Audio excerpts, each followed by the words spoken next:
Deus existe? Se Deus existe, como pode haver tanto mal e tanta corrupção no mundo? Deus é uma palavra mítica, uma palavra sem sentido inventada pelo clero. Na verdade, perguntar se Deus existe é absurdo. Para aqueles que sabem, Deus é existência, ou existência é Deus. As coisas existem, Deus não. Uma cadeira existe porque sua inexistência é possível. Dizer que a cadeira existe é significativo porque sua não existência é possível. Deus é existência, a própria existência factual. Quando dizemos Deus existe, criamos algo a partir da palavra Deus, então Deus se torna uma coisa. Mas Deus não é uma coisa, e Deus não é uma pessoa. Por isso não se pode torná-lo responsável por nada. A responsabilidade só existe quando há uma personalidade, quando há alguém que pode ser responsável. Deus não é uma pessoa, ele é pura existência. A palavra é enganosa, porque a palavra personifica. É melhor usar a palavra existência. A totalidade da existência é Deus. Então não se pode perguntar se Deus existe. Isso é como perguntar se a existência existe. Colocado dessa maneira, pergunte se a existência existe, a pergunta torna-se absurda. É óbvio que a existência existe, não há dúvida sobre isso. A pergunta não pode sequer existir se não há existência, nem o questionador.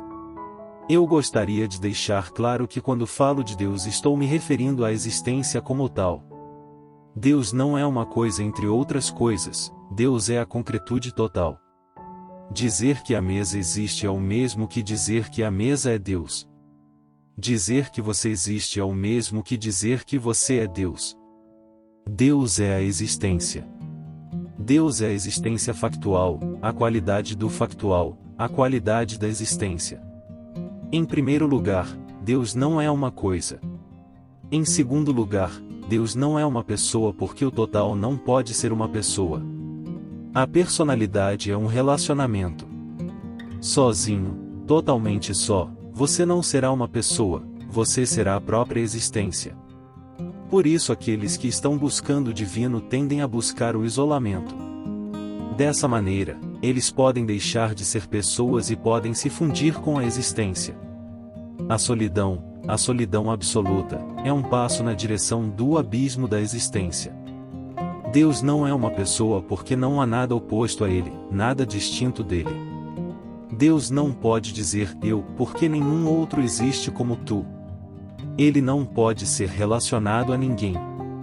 Ele é o todo, e por isso todos os relacionamentos existem nele e não podem existir além dele.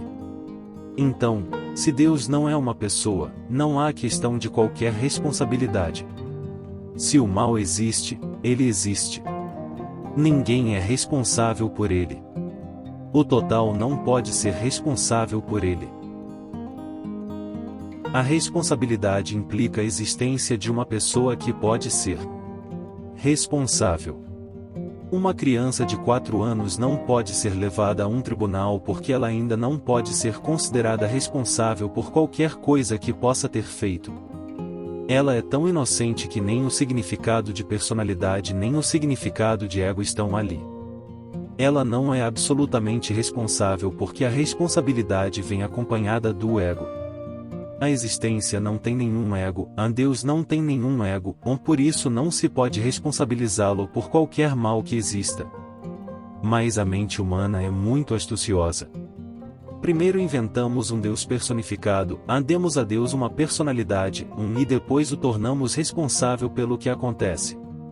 Continuamos criando problemas que não são problemas de fato, mas apenas falácias linguísticas. 99% da filosofia consiste apenas em falácias linguísticas. Se você chamar a totalidade de existência, não pode torná-la responsável, mas se a chamar de Deus, então pode torná-la responsável, só a palavra mudou. A existência é não pessoal, impessoal. Mas se Deus se torna uma pessoa, então você pode perguntar, por que existe o mal? Todo jogo está sendo jogado apenas por você, Deus não faz parte dele. Quando você dá um nome à existência, um nome pessoal, você cria problemas. Esses problemas não são problemas autênticos, eles são problemas criados, problemas inventados. Deus significa existência. Não posso dizer que Deus existe, porque isso seria uma tautologia. Seria como dizer, a existência existe, ou a poesia é poesia. Isso não significa nada, não define nada, não esclarece nada, não explica nada, só se repete. Para mim, Deus é existência, e a existência é impessoal. Não pode ser de outra maneira porque o total não pode ser uma pessoa. Como poderia ser? Em contraste com quem ele pode ser um indivíduo, uma pessoa? Em contraste com o ego de quem ele pode criar seu próprio ego? Uma pessoa se torna um ego porque existem outros egos. Os psicólogos dizem que o sentido do ego se desenvolve em uma criança depois do sentido do outro. Primeiro a criança se torna consciente dos outros, depois ela se torna consciente de si mesma. O ego é uma adição posterior. Uma pessoa não pode ser consciente de si se não existir nenhum outro. Sem o outro a pessoa não pode se definir, a sua definição de si mesma vem do outro. Os outros definem a pessoa, eles a tornam única. Conhecendo os outros a pessoa passa a sentir seus próprios limites. Então o que ela é fica claramente definido por outros egos. Se não houvesse nenhum outro, ela jamais seria consciente de si mesma como uma pessoa. Deus não pode se tornar um ego. Ele não pode dizer eu porque não há tu, e ele não pode definir a si mesmo. Deus é indefinível porque uma definição significa um traçado de limites, e o total não tem limite nenhum. O total significa aquilo que não tem limites, o infinito. Não conseguimos conceber o infinito, a qualquer coisa concebida pela mente é finita. Mesmo quando pensamos sobre o infinito nós o concebemos como uma finitude maior, nunca como o infinito. Não conseguimos conceber uma existência sem limites, mas não obstante ela é assim. Se conseguimos ou não concebê-la não faz nenhuma diferença. A mente não consegue conceber o indefinível, porque a mente requer definições, limites bem definidos. Por isso Deus, a existência, não pode ser entendido pela mente. Deus é o indefinível. Da mesma maneira que usamos o pronome ele para uma pessoa, usamos ele para nos referirmos a Deus. Mas ele não está correto, porque Deus se torna uma pessoa ao ser chamado de ele. No entanto, não há outra maneira. Se chamarmos Deus de isto pode parecer melhor, mas como chamamos as coisas de isto Deus também se torna uma coisa. Nossa linguagem não pretende expressar o indefinível, então o melhor que podemos fazer é usar ele. Mas ele não é de modo algum uma pessoa, ele é uma não pessoa, um não ego. Não se pode torná-lo responsável. Se dizemos que alguma coisa é ruim, que o mal existe ou existe a carência, não estamos dizendo isso para ninguém. Nenhuma resposta será dada pelo universo, porque no que se refere à própria existência o mal não existe. O mal depende das nossas atitudes, depende das nossas definições moralistas. Por exemplo, podemos chamar alguém de feio, mas não há feiura na própria existência porque não há beleza. A distinção é humana, não é existencial. Nós criamos a definição, nós definimos uma coisa como beleza e outra coisa como feiura. Nós criamos a distinção e então perguntamos, por que Deus criou a feiura? Não há como decidir o que é bom e o que é ruim. Se não houvesse seres humanos na Terra, isso seria uma coisa boa ou ruim?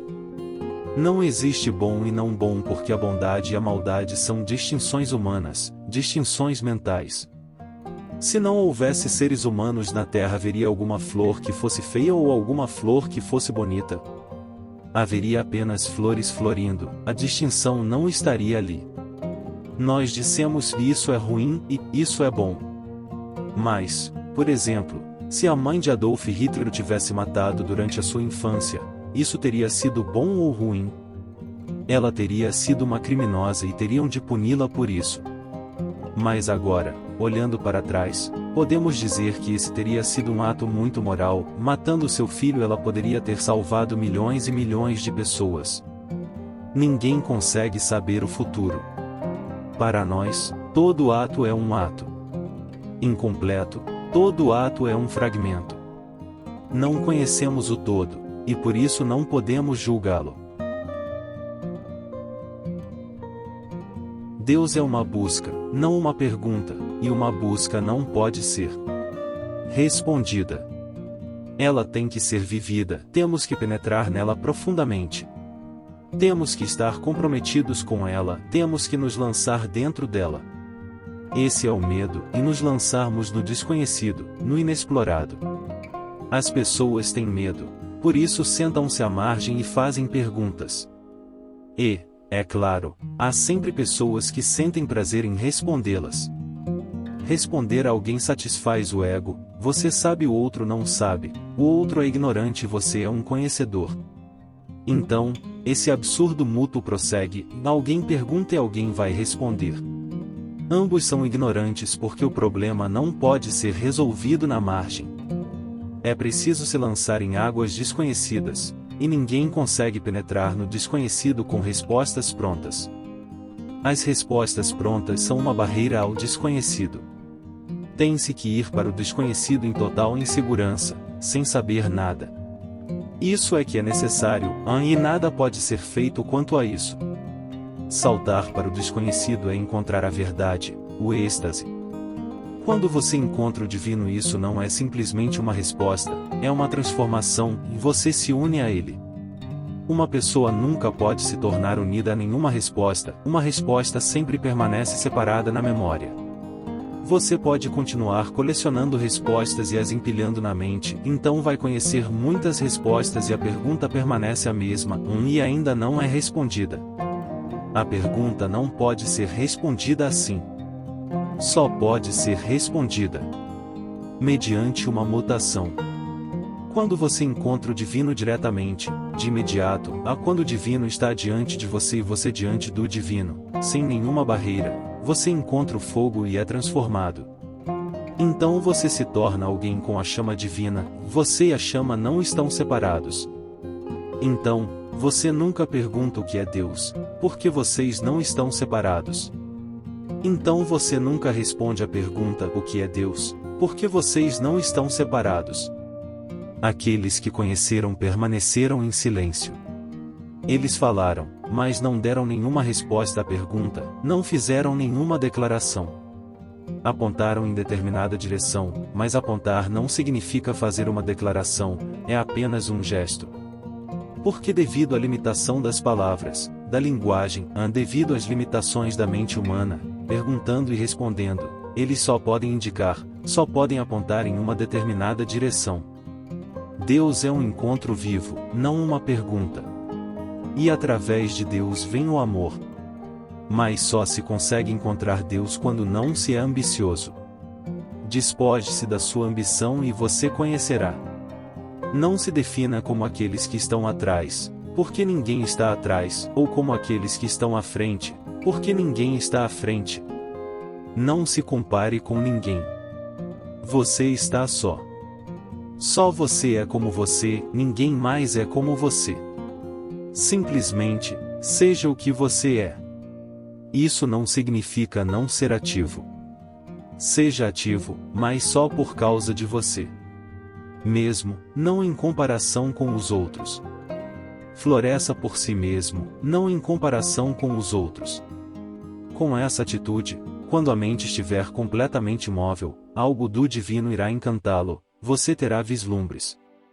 Quando conhecer o êxtase desses vislumbres, vai conhecer a bobagem, o absurdo e a infelicidade absolutamente desnecessária da ambição. Então por si mesma a mente para. Ela se torna completamente calma, silenciosa, sem nenhuma pretensão. Nesse momento tranquilo ocorre o salto. E após o salto há Deus. Após o salto ao amor, o amor acontece como uma sombra.